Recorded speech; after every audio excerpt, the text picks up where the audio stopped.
Bismillahirrahmanirrahim. Alhamdulillahi rabbil alamin wal aqibatu lil muttaqin fala udwana illa 'alal zalimin. Wassalatu wassalamu ala asyrafil mursalin sayyidina wa maulana Muhammadin wa ala alihi wa sahbihi ajma'in. Amma ba'du. Qalu subhanaka la ilma lana illa ma 'allamtana innaka antal alimul hakim. Allahumma faqihna fid din wa 'allimna al-hikmata wat ta'wil wa hadina sawa as-sabil.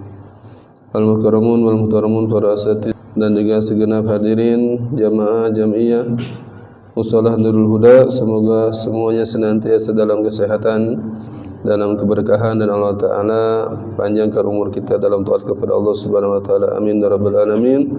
Serta istiqamah dalam kebaikan dalam majlis ilmu. Amin ya Rabbal Alamin.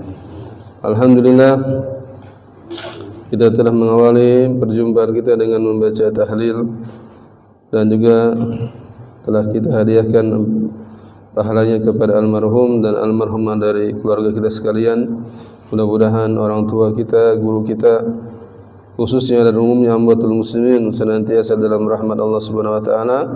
Allah Ta'ala jadikan kuburnya raudhah min riyadil jannah dan senantiasa diangkat derajatnya. Amin ya Rabbal Alamin. Alhamdulillah, sebagaimana biasa rutin malam Ahad ketiga setiap bulan kita bisa bermuajah, berkumpul dalam kesempatan ini untuk bersama-sama mengaji, memperdalam ilmu agama.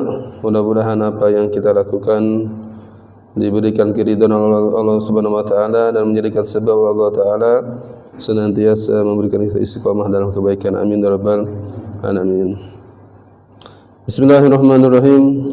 Qala al-mu'allif rahimahullahu ta'ala wa nafa'ana bi ulumi fid darain ila qawlihi faslun al-jama'atu ala dhukur al-ahrar al-muqimin al-balighin ghairul ma'zurin fardu kifayah.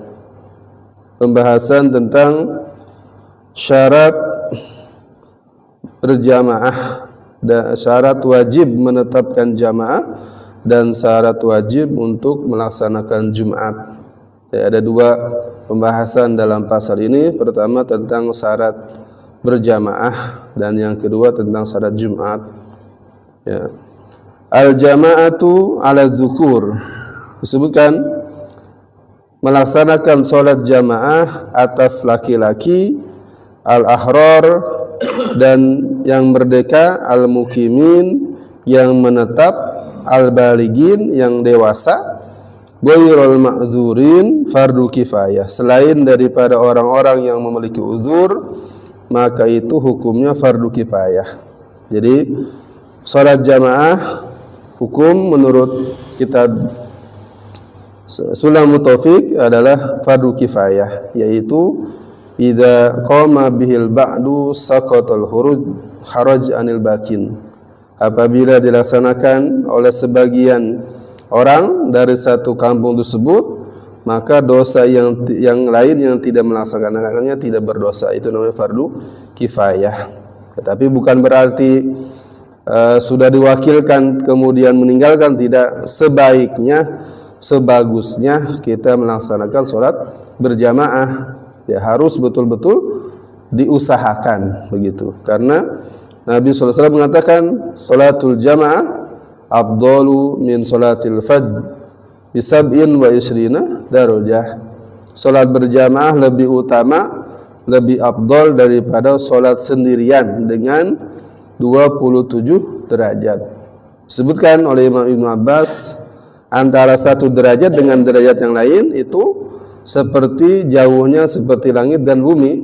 Nah, bagaimana kalau orang salat berjamaah, berarti lebih tinggi pahalanya.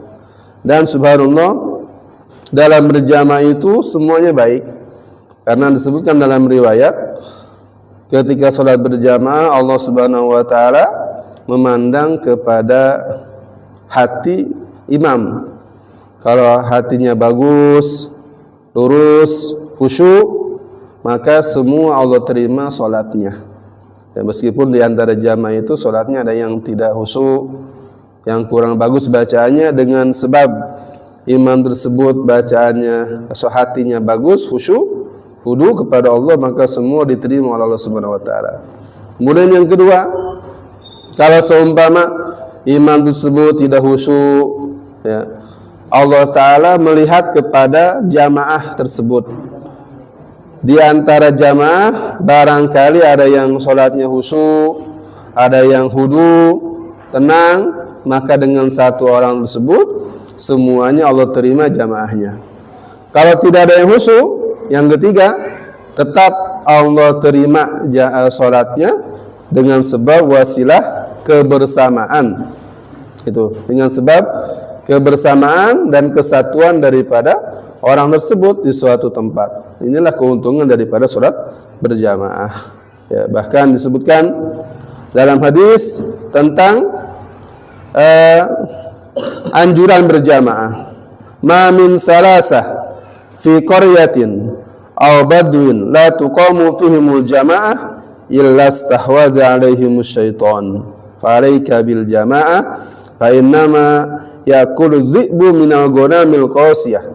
Disebutkan Nabi SAW bersabda, tidaklah 3 orang di dalam suatu kampung atau dalam suatu pelosok pedesaan tidak mendirikan di dalamnya berjamaah illa stahwadha alaihimus syaitan, kecuali orang tersebut, kampung tersebut semuanya dikuasai setan. Itu. Jadi ini hukum tentang fardu kifayah melaksanakan sholat berjamaah. Kalau seumpama di Al-Huda ini nggak ada orang sholat berjamaah satu waktu, berarti dosa semua sekampung ini, segang Awis ini begitu. Ini pentingnya berjamaah. Maka di sini ada manfaatnya kalau musola atau masjid itu ada marbotnya begitu. Di samping dia membantu masjid kebersihannya, di samping itu pula menggugurkan dosa dari orang-orang yang tidak hadir berjamaah, otomatis pasti dia sudah berjamaah kan begitu. Ini keuntungan adanya marbot dalam masjid atau musholah begitu. Jadi tidaklah 3 orang dalam suatu kampung tidak melaksanakan di dalamnya sholat berjamaah kecuali semuanya dikuasai setan. Itu. Fa'alaika bil jamaah, maka hendaklah engkau berjamaah. Fa innama yakulu dhibu minal ghanamil qasiyah. Hendaklah engkau senantiasa berjamaah karena sesungguhnya serigala itu memakan kambing yang memisahkan diri. Jadi kambing itu kalau dia menyatu dengan gerombolannya, dengan kelompoknya, dia aman dari serigala. Tapi manakala dia memisahkan diri, maka dia menjadi incaran serigala. Begitulah kita umat Islam. Kalau umat Islam ini bersatu, ya, satu dengan yang lain, maka umat Islam menjadi kuat. Tapi kalau berpisah masing-masing begitu, maka ini lebih mudah untuk diganggu, dirasuki setan begitu. Maka inilah keuntungan berjamaah.